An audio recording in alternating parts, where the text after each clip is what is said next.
Hi again, it's Hiro. In this video, I wanted to show you all the different reports available to you on the person details page in your PI software. So I'm logged in and I'm looking at my own profile right now. Take a look with me. From here, you can see that I've got a job attached to my results. So there's a job target set up for my role, Mindwire Client Journey Expert. I'm listed as an employee and I'm in the folder Mindwire Team. So if you wanted to, you can look at the full view of my behavioral results by pressing full view here. When it's collapsed, it just shows you the self, which, as you know, are your strengths at its core. If you see this manage multiple assessments, this means that someone has been sent the PI behavioral assessment more than once. You can expand this and view other results. The software will default to always show just the original or the oldest behavioral results. The reason is that 9 times out of 10, that's a generalization, but most often the original and oldest results are going to be most accurate. So on the left here are all the different reports available with my results. We can access the person snapshot, which gives you that high-level overview of strengths, and it takes away the PI graph, so really just high-level, easy to explain and read. Then the behavioral report, which you're familiar with.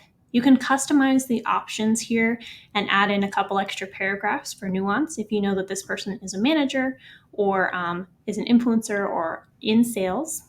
And then you can change the language as well. Once you press next, you'll see the first page are those 3 graphs, and then the following are the written summary of strongest behaviors and what your PI says about you. Next is the placard. This is kind of just the PI self graph enlarged with some of those motivating needs on them on how to best interact with this person. You can really easily email, print, or download any of these reports. I recommend downloading this and using it as a virtual background if you want. Add a little bit of flair to your next Zoom call.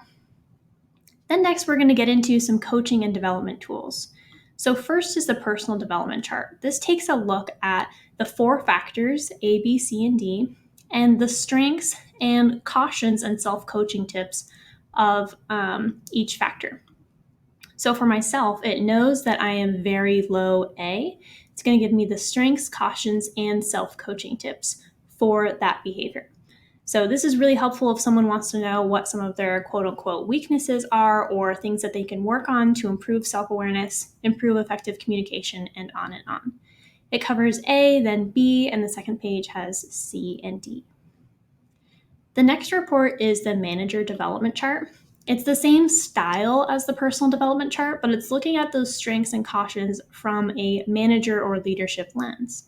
This would be great for you to take a look at to get a reminder and some more insight on your own strengths, cautions, and self-coaching tips as a leader. So here are the strengths, cautions, and self-coaching tips. At first glance, it looks the same, but you can see that it's talking about my team, management style, team welfare. So it's just a little bit of a different nuance as opposed to the individual contributor report, which is the personal development chart. Then we have the management strategy guide.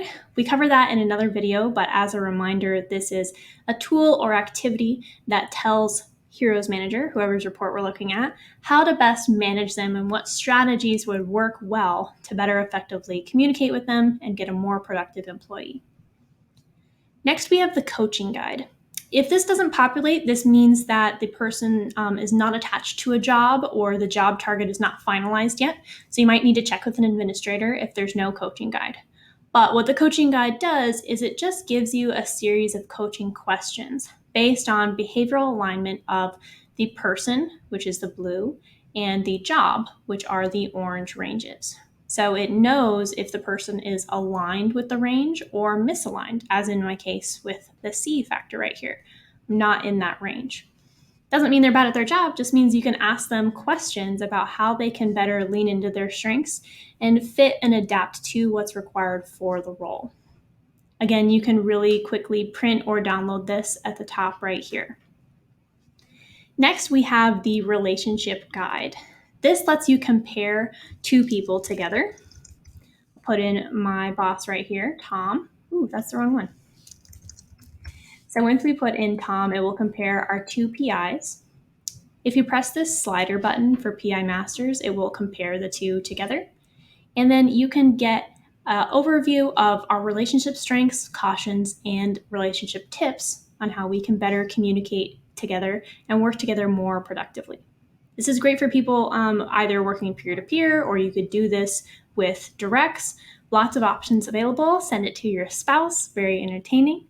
And it's looking at what behaviors you have in common and what you have differently, and how those most often connect well together or conflict. Lastly, we have the interview guide. This will be great if you've got anyone coming on. Again, this will only populate if the job target is set and finalized. It's similar to a coaching guide in that it gives you a visual of the person against the role. It'll give you a little high level of their top strengths and cautions based on those strongest behaviors. And then it's going to ask behavioral interview questions of alignment or misalignment, showing proof how can this candidate show us that they've been able to adapt, have the skills or experience to fit to the needs of the role. So that's the interview guide, and that is the overview for the PI software and the reports available. Thanks. We'll see you soon.